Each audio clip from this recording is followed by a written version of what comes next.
the fire to the main station were the ones that was the one that was caused. Did you know?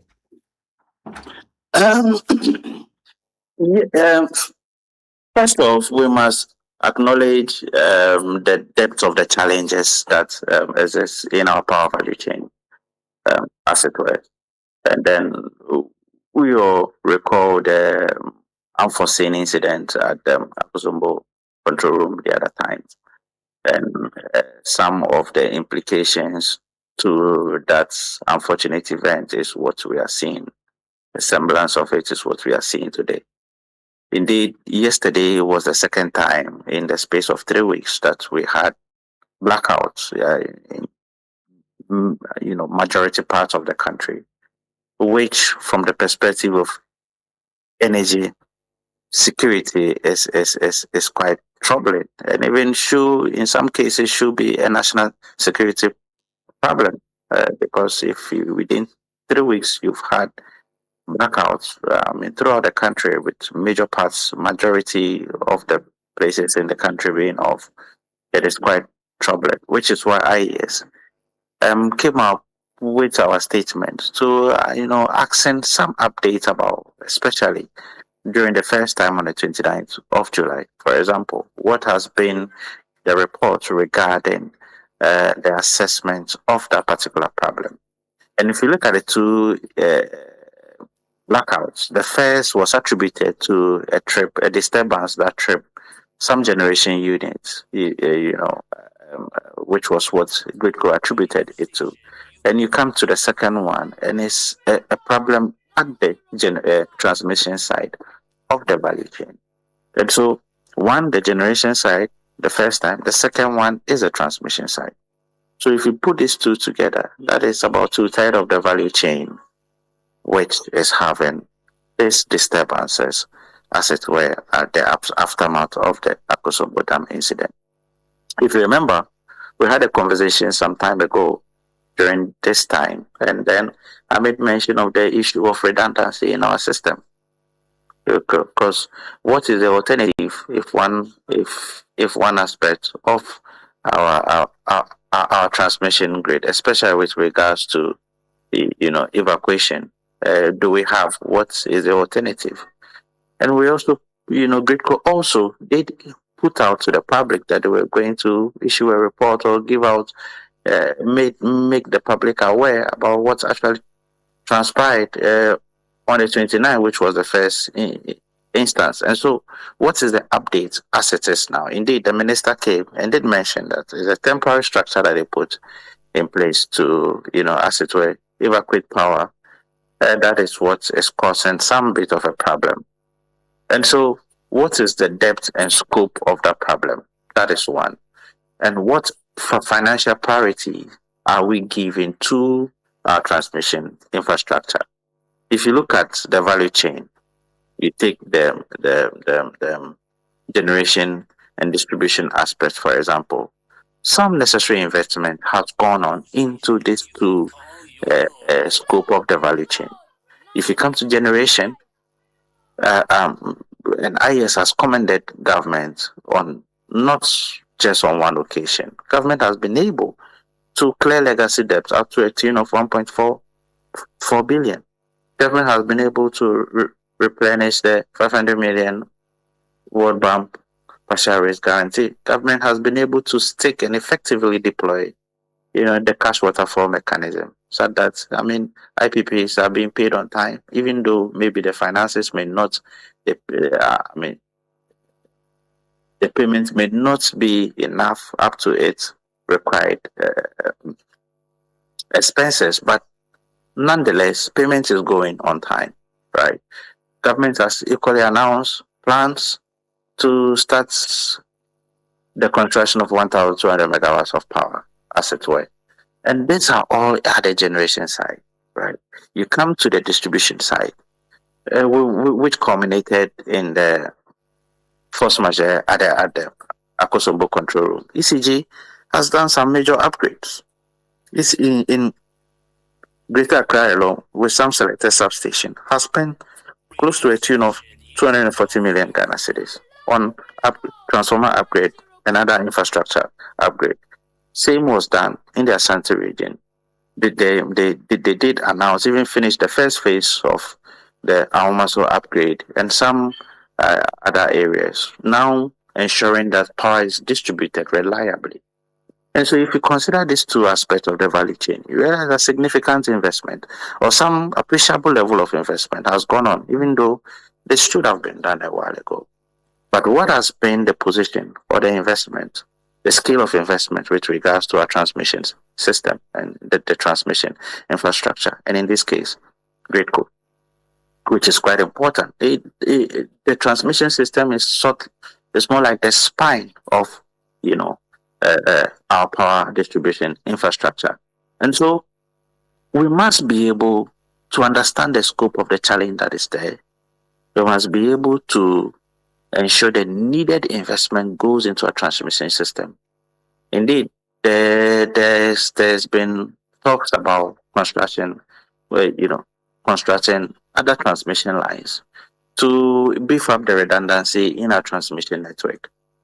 But how has been it? And also, the aftermath of the fire, has there been any critical assessment, technical assessment, to ascertain the integrity of our grid infrastructure?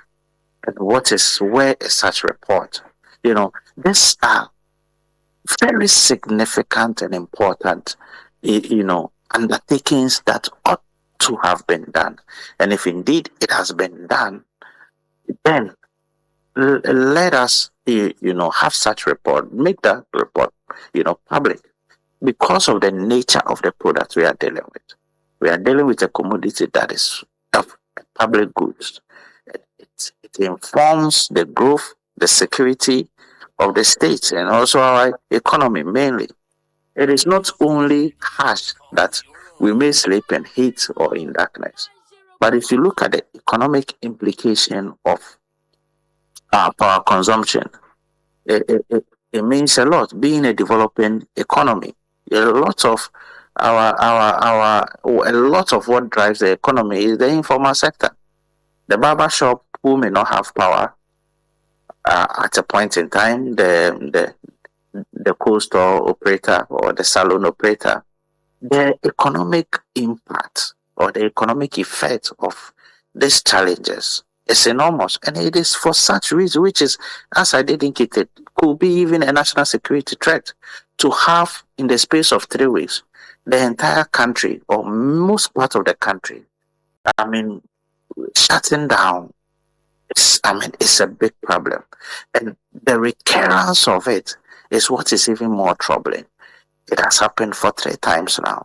What is the scope of the challenge that is there? What is the plan of investment? Such discussions must be made open so that you are able to get the public to, be carried along and be inclusive in terms of the issues unfolding at the sector. So, indeed, we comment, first of all, Gridco for reacting quickly. The engineers at Gridco for reacting quickly. We commend the minister for the timely update. But even beyond that, for example, the permanent control center that should be ready by next month. What is, the needed infrastructure that has been added to it? Some of the obvious questions that we asked during the force majeure was whether the fire suppression system was indeed active and it was indeed installed. The maintenance structure, and then redundancy in the system. What is the scope of the current infrastructure, the current control room that is being put up now?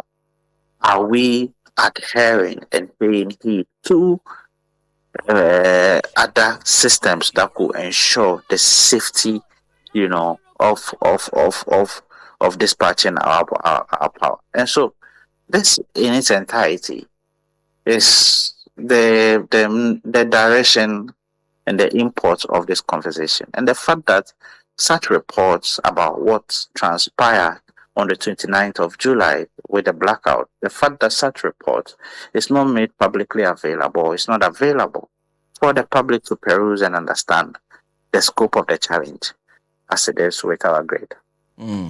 So for you, a lot more disclosure on these issues are important. A lot more disclosure on these issues are important, mainly because of the commodity we are dealing with, and a lot more of this is critical for us to even the public to know how to our power system should be. And indeed, if as I pointed out to you, the transmission side, it's like the spine that connects the generation and the distribution. A lot more focus has gone on with distribution and generation, but same cannot be necessarily said about grid code. There's been challenges of equipment obsolescence. There's been financial constraints. There's been debt at grid code, and so we must come to that point where a lot more attention is paid to how we can upgrade our transmission infrastructure and how the impact of what that can have on our day-to-day lives. We should not be in such a position where the entire country, so to speak, is in blackout, and not just once, but twice within a space of 3 weeks. This, in some cases, in some jurisdictions, is a national security problem. And I'm getting, because what you're talking about is about requires heavy investments. Yeah, You're already talking about the investments that are being made by the government in the wake of what they came to meet. Where else do you expect a lot more attention on? But also, are you also considering the fact that this may be one of the times when government needs to also prioritize what to invest in and at what time because of the financial circumstances it finds itself in? if you look at Gridco, for example, it is not set up to necessarily make profit, right? They are far away at the middle, and so they keep the flow going. If you come to ECG, in some sense, should be able to make profit because you are selling the power that we have given you to make some profit and pay us our money back. And such payments, a chunk of it is going to the IPPs, VRA, and the likes. And so for ECG, for example, with the distribution side, ECG and NETCO may be able to mobilize their own resources and be able to do some upgrade, as we have seen. ECG has been able to, especially in Greater Accra, which culminated with the Akosombo incident, for example, started some upgrade at some substations in Greater Accra alone to a tune of 240 million Ghana cedis. They did some upgrade. Also, as was announced by the ministry and also ECG, in the Ashanti region, constructing new upgrading transformers and new transmission and distribution lines, as it were, to improve power reliability and also the system resilience. And this is mostly undertaken by ECG on its own books, as it were.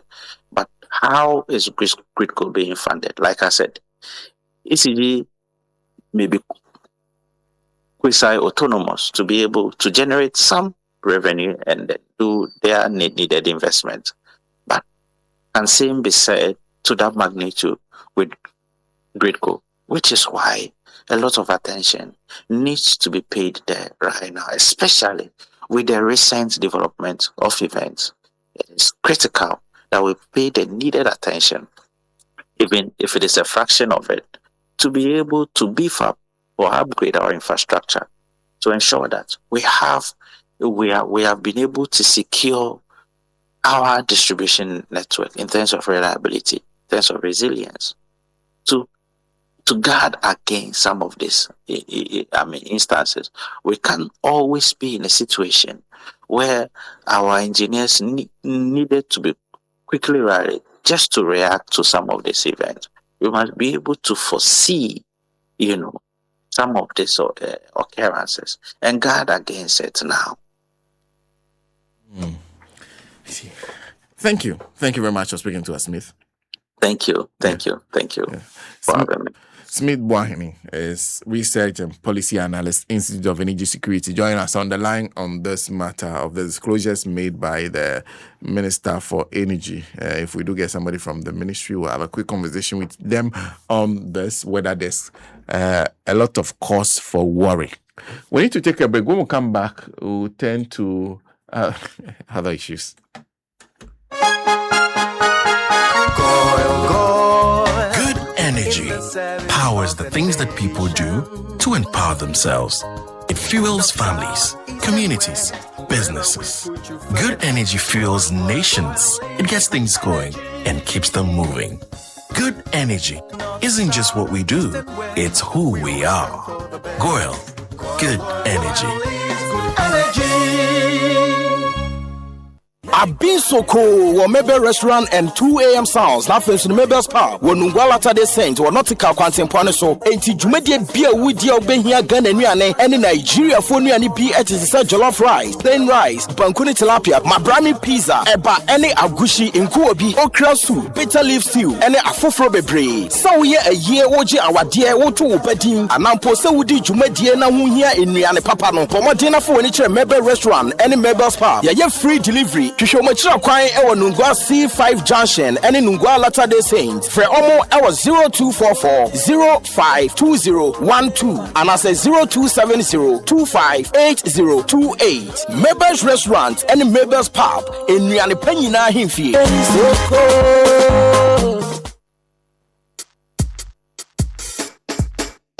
Miato mi do to Anyato ya Chicago Club Road ye ya dogo Amanchinya goglo Planyato fito tui manyo Apasa manyo Apasa do badu Yata mi do to. Fellow Ghanaians are citizens of Omofia. Radio Gold is back.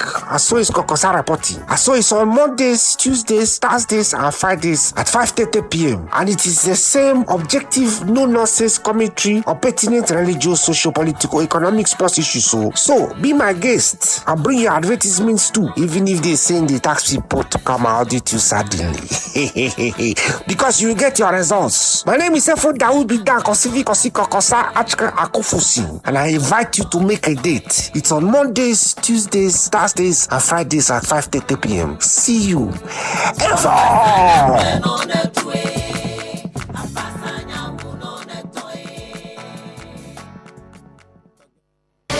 Online, on your mobile, and on your smart speaker. This is the Power Station. Ghana's Gold. Radio Gold. Yo, abusua, yasamu ye ho akwa babio.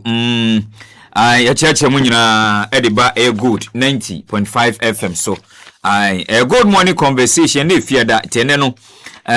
Bojaye emra mu ene guso a ye wono na ye den nsem no ema me bebo wuramu ewon nsem fufuro menra eye Ghana mampani John Dramani Mahama ene na chitafo ebinom na che mpanifo anu mo tana chimu kopie mu ewo Saglemi housing project no koye no nsem ibre na kwakotudwa be 700 housing unit de omba behwe no mawiebe by afefufura ibesimu eye March eye 2027 ebehwe na eno nso no yetimi aideben adi ho enkomo na ansa na no mesre na yakọ eye Suzieba Center for eho Suzieba Center for ND CB men capsules naba sanso enomokro na edi CB men capsules naba mesre CB men no ma bema bia wodwunso mo haw bema bia bia yede katita bi ahye obemanim anyesa so a odwunso obrepa obo obadwunso bewie no na bibi foforo efie kire eba mesre uhia CB men capsules ni bi bacho anopanyumra haw ni nyina ebefiri ho edi amount obai wonso usiesi ahimfie ho dia duro ba kope enbetimi akamfo de amanwo menko nunununumro bi emfa bi nko ye ne ade a oba abosome so akọ fikyira wo brepa anase wonso no wuni atenka mekire atenka pa de atenka de wode wuni bi no ase wawie CB women capsules beboa pa ama atenka na etekọ ne timi asan ababio Suzy Herbal Center for and the CB men ɛna afei so no CB women capsules no aideben aba upe bi atode agana hade se eye herbal shop pharmacy anase chemical shop bia no benya bi atimi ato ewo ho nemu no open do supromu atimi etu akokoton de afo ni chiremu ewo air repage ventures o kanshi enye sa so afre suzi abafo ewo 0247 111671 0247 111671 anase 0246 578750 0246 578750 Suzy Aba Center Ghana ma ene mema se womo edamo ase abusuya amamboefo no gusu oho wo ka so moko hwe they no go then they there amayako gusu awo ho a ani senti ena management of National Lottery Authority say yemfa kokobo we ema adehie nyina say frosters no womo egusu oho a owu dani wani na omo ani na ho pe misre 419 no wombe yi obi pa na omo de messages ene nanenam Facebook ibi WhatsApp and face no other social media platforms so ewo NLA dimu na omo timi kwa chirika so ye ne NLA mpanifo na His Excellency ede NLA ahyensa no ye ne ebo adwuma ho sa no mini alaje no mini owade no mi so ne mini asanto ana de nti wanhwe yi de ombe yewo no ubewie ubedu dokoro kwa misre na obohye nyina ne se womo ekita numbers a NLA bebo ne na wotwe mu ntombe timi ni sa numbers na ma ama won so do last eguso am wetimi atwa di sika kese pa misre NLA emma leaked winning numbers eno mo nsomo obia na se ku anankronkro bia so nko register nkrofo enhye mo bo se obemom lotto numbers ni bi da bi se de munim NLA no games ni nyina are purely games of chance enti wo hu hyem na uwini dia udi nkunim a NLA fo bi tu aka ne mu so masoma nkrofo so mko cheche numbers ni de da bi wo munye bi sa akra no munye bi kra dampo enti wo a wutie me na no pay mo ani na ho na ya anya obukata 419 bi na agudie mu efa ho hyem yie pa bia na no pay open chemu foforo aka de bia mo ehu a ene NLA for customer service no helplines no lines no mo bie de ato 24/7 obetimi afre mo na o hawa hudu nyina na sen crofom send messages no obetimi kra for edi bi de amomo no ma kenkan bi 0266 087 966 0266 087 966 anasa 0266 087 946 0266 087 946 NLA see development through games.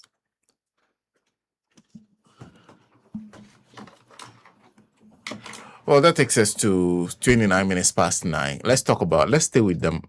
We'll talk about homes. So, to start off the discussion, are you looking for a modern and comfortable home in a prime location? Look no further. Jovi Homes has what you need. Jovi Homes has beautifully designed 4-bedroom townhouses located at Ayimensa, just by the Ayimensa toll booth in Accra. Each townhouse features 4 spacious, ensuite bedrooms, a fully fitted kitchen with integrated microwave, oven, hob, and extractor, and a large compound with parking space for up to 5 cars. For your safety and peace of mind, the property is secured with an electric fence and CCTV cameras. For viewing and inquiries, contact Jovi Homes today. Call Nanause on 0504 68 7780 or 0247 it's 0274.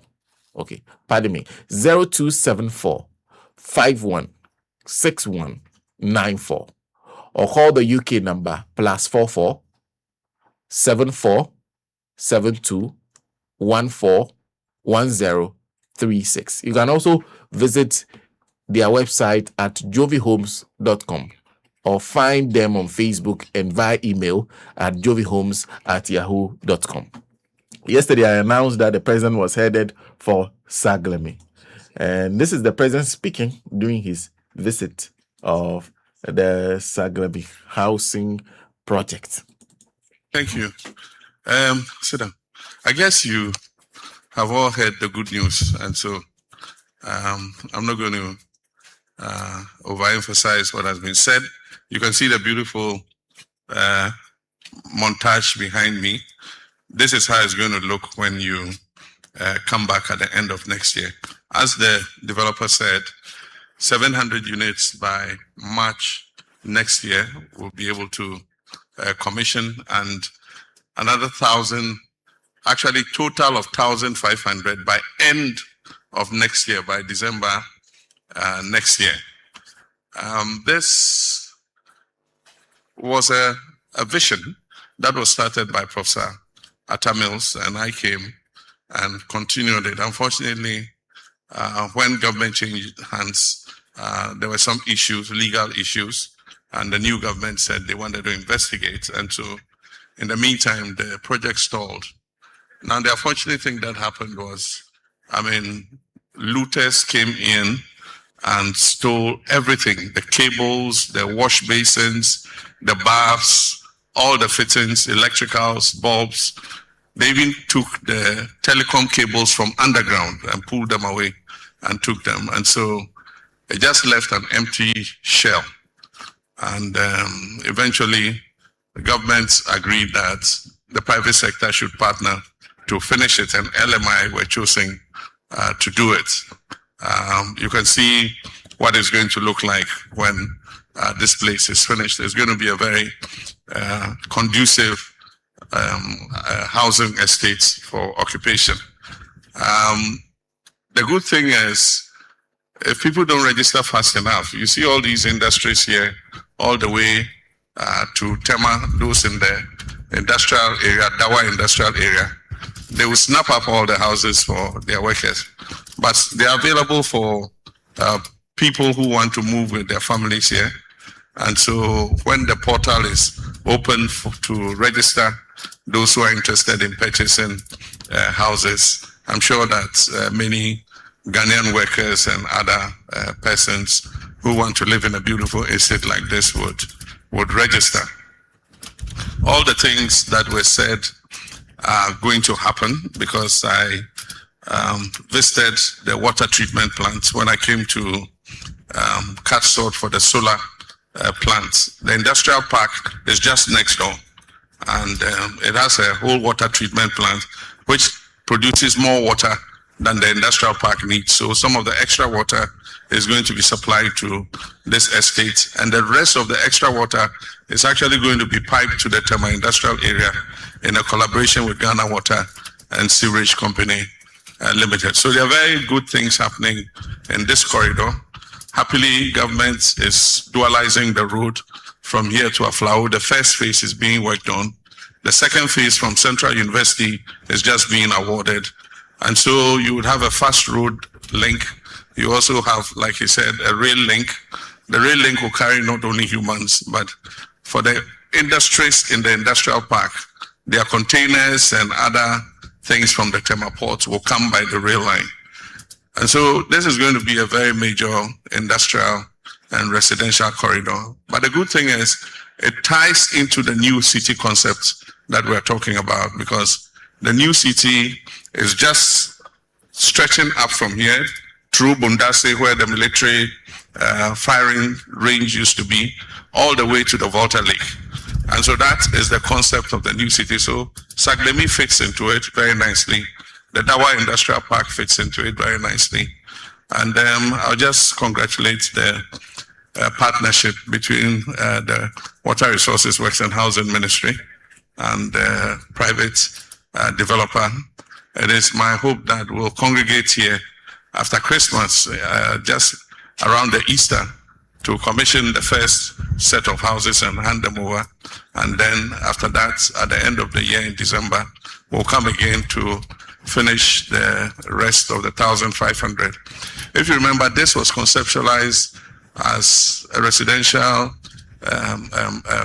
estate with 5,000 housing units. The first phase was the 1,500. And so we're sure that by December next year, that first phase of 1,500 would have been delivered. And then work would have started on the extra 3,500 housing units. The good thing too is that there are several organizations that have mortgages and loans to help those who want to own these homes. And so Home Ownership Fund and several financial institutions are ready to give the 10% deposit as loans and arrange a mortgage for people who want to buy the houses, and then you spread the payments over an agreed period of time with very low interest rate so that you can own the house yourself. This is a new vision that we have in terms of making Ghanaian homeowners, in order that we can reduce the frustration Ghanaians face in terms of paying rentals of 2 years rent advance, 1 year rent advance. If we're able to provide more affordable and social housing, and more Ghanaians own their own homes, then it will ease the pressure on the rental market, so that people can get, those who cannot afford to buy homes can rent at least at better terms, instead of the 2 years and 1 year rent advance that they are forced to put up. The law says you shouldn't pay more than 6 months of rent advance, but unfortunately both tenant and landlord refuse to go and report when they are breaking the law, and so you cannot enforce the 6 month, not more than 6 months rental advance. And so we're looking forward to this. This is not going to be the last. We have a big housing program coming out, and it will be announced by the finance minister in the new budget. Already the Works and Housing Ministry is working on the district housing scheme. The finance minister provided 500 million cedis in this year's budget. And so this year, they'll start rolling out some of those district houses in selected districts. And there again, it will be the beginning of a new housing vision that this government wants to roll out over the next 4 years. And so let me thank you very much. Let me thank the workers of LMI, the management, and we trust your word. And so next year we're going to come here in March, and I'm sure that you would have lived up to your promise. Thank you. So that's the president's full speech at Saglemi. The question is, will this bring closure, even though I don't think the discussions will end anywhere, to this project that has become a full saga that's played out over the last 8 years, has continued? Will this be the end? Would we finally see the delivery of this project, and those who are interested taking the houses that are being built under this project up? Alaska is showing to you what they anticipate will happen, or what they want to do with the Saglemi housing project. The reason I'm asking whether will this be the end, or will this be the beautiful end we're all looking forward to, is that this thing started under President Mahama. He lost power before it was completed. President Akufo-Addo comes in, very first thing they shouted, scandal. That was it. These houses have been sitting there for many years now. What will change? Would it change fast enough? What exactly does this mean? Nancy? Yes, sir. So Nancy has a record of exactly what has gone on in terms of the Saglemi housing project matter. So let's start from how it even started. Okay. So the project, initiation. Yeah, the project began under the NDC administration as an affordable housing intervention at Saglemi. Okay. Old Ningo. An affordable housing intervention. Yes. Okay. In the Ningo Pram area. Mm-hmm. Now, executive approval was granted in August 2012 for a major housing development linked to Ghana's housing deficit. Okay. The original target was 5,000 housing units. Okay. Financing was from Credit Suisse International, and it was $200 million. Okay. So $200 million buyer's credit facility associated with Credit Suisse International. And the contractor was Contractura OAS Ghana Limited. Okay.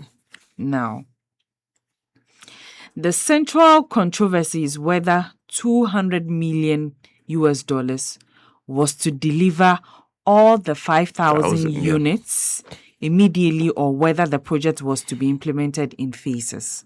Okay. Now, the NPP Akufo-Addo government later argued that the approved scope was 5,000 units for the $200 million. Okay. NDC also argued that 5,000 was the overall program, while phase 1 involved about 1,500 units and infrastructure, with later phases to follow. Okay. And I think that was a major debate anyway. Yes. Yes. Okay. So you remember they were saying that yes, we have done 1,500. Yeah. And that is just for phase 1. Okay. Okay. We're hoping that other phases will follow. come in and then would complete the 5,000 units that we're supposed to do now. By the middle of Mahama's administration, that's Mahama 1, construction had concentrated on phase 1, not the full 5,000 units. Okay. Now, the 2016 budget described the overall scheme as 5,000 units, but stated that work on 1,502 units has commenced. Now, I will just want to quote to you what the finance minister at the time, Honorable Tekpe, said. So he said, Mr. Speaker, phase 2 of the construction of 368 housing units for the security services is ongoing and is expected to be completed in 2016. In addition, construction of 5,000 affordable housing units at Saglemi, Ningo Pram is on course. Works on the project consisting of 1,502 housing units commenced and will be completed in 2016. Okay. End quote. Okay. So, now, according to Honorable Sektekbe, the work that was being done was for 1,502 units. Okay. Now, the original 5,000 homes were not completed by January 2017. Yes. Work had been undertaken on roughly 1,502 phase 1 units. Okay. Government reporting later described phase 1 as 90% complete. Yes. Now, then the contract changes and then later disputes. Okay. I mean, the prosecution later alleged that the contract was amended in ways that reduced the practical project output from 5,000 units to about 1,500 units. And when Nancy talks about the prosecution, it was some, I think, the minister at the time. I think it was Atasha. Yeah. No. The prosecution means they were in court. Yes. Yes, they were in court. So there were some people who were being prosecuted. I think Collins Dowda was one of them. Yes. Yes. Collins Dowda. So they were being prosecuted because of what Nancy will read. You said the prosecution said what? The prosecution later alleged that contracts was amended in ways that reduced the practical project output from 5,000 units to about 1,500 units. Okay. So they were of the opinion that the 5,000 should be delivered with that funding. With the $200 million. Okay. But they are alleging that there was an amendment that reduced the numbers. Yes. Okay. That saw the use of the 200 million on just 1,500 units. And the ancillary facility, the infrastructure among us. Okay. Yes. Now, the state argued that such a material change required proper approval and should have gone back to Parliament. Okay. The defense, NDC side, disputed the prosecution's interpretation and maintained that the project was phased. Okay.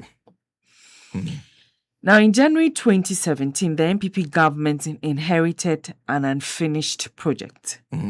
Some project activity and payment continued early in 2017. Okay. Works and Housing Minister at that time, Samuel Atachia, referred concerns to the Attorney General for review. In 2019, Attorney General Gloria Ekufo recommended criminal investigations into the project contract changes and use of funds. Okay.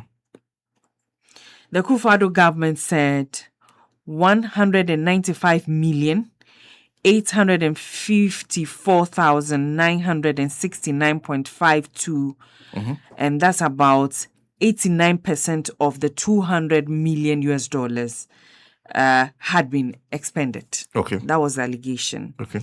A 2022 Ghana Institution of Surveys technical assessments valued work on site at 64,982,900.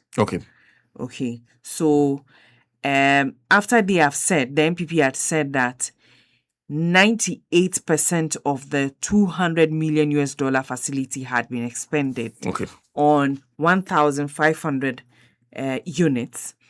The Institute of Surveyors did an assessment on the 1,502 units that were on site, plus the infrastructure. And they said that per what is on site, the assessment of what was on site will mean that 64,982,000.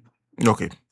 For them, that should be the cost of what they see. What was on site when they did the assessment. Okay. Now, former Works and Housing Minister Collins Dauda, the people you're talking about, and Kweku Ajiman Mensah, former Chief Director Alhaji Saglemi Yakubu, and a private sector actor were prosecuted. Now, charges included causing financial loss, misapplication of public property, and related allegations. The accused persons denied wrongdoing. The allegations were never finally proven by conviction. Now, they lost power. The estates did not become a functioning, occupied, affordable housing community under Akufo-Addo. There were reviews, audits, investigations, prosecutions, and completion cost studies, but no final delivery to home buyers. The unoccupied site deteriorated, and government later cited vandalism and theft as a problem. Now, at one point, government said $32 million is required to complete selected outstanding works. $32 million was required. Later, ministry estimates put the requirement much higher, to about $68 million for buildings, on-site works, and $46 million for off-site infrastructure. Combined estimates about $114 million additional investment to make the project habitable. Now, because of the additional costs, the Akufo-Addo government chose not to commit another large amount of public money directly to the project. Cabinet directed the ministry to explore a private sector completion arrangement. Now, the concept was to treat government's existing investment as equity and allow a private developer to finance completion and recover investment from sales. In April 2024, government issued a request for proposal to private developers. Deloitte Ghana acted as transaction advisor with technical evaluation support. October 2024, Quam LMI Consortium was selected as preferred developer to complete the project under an SPV, that's a special private vehicle, and joint venture type structure. Now, Akufo-Addo left office in January 2024 without Saglemi completed or occupied. And so that private partnership to Yamutu did not see the light of day. Now they were gone. The return of Mahama. Review and prosecution was dropped. Mahama returned to office in January 2025. The 2025 budget identified completion of stalled housing projects, starting with Saglemi, as a government priority. In February 2025, Attorney General Dominic Ayine filed a nolle prosequi, and the courts discharged the accused persons in the Saglemi criminal case. You remember that? Yes. Now, Attorney General Ayine argued that the charges were defective because they did not properly account for the value of works actually built at Saglemi. Okay. He also argued that some payments were made after Collins Dauda had ceased to be minister. Former Attorney General Godfrey Dame rejected Ayene's reasoning and maintained that the core issue was misapplication of funds approved for 5,000 unit project. Okay. Now, the Mahama administration had continued with the PPP and JV route rather than simply returning to direct state-funded completion. Okay. In January 2026, government said heads of terms had been signed. A shareholders agreement had been drafted and agreed, and documents were with Attorney General for finalization. Okay. During his Saglemi tour yesterday, you heard President Mahama announce that the first 700 housing units will be completed and commissioned by March 2027, and 1,500 units expected to be completed by end 2027. Okay.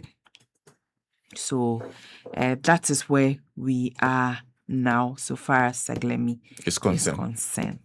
Let's see what happens to this. Yeah. One of the things I've really not heard a lot about is this. Okay. So, by the account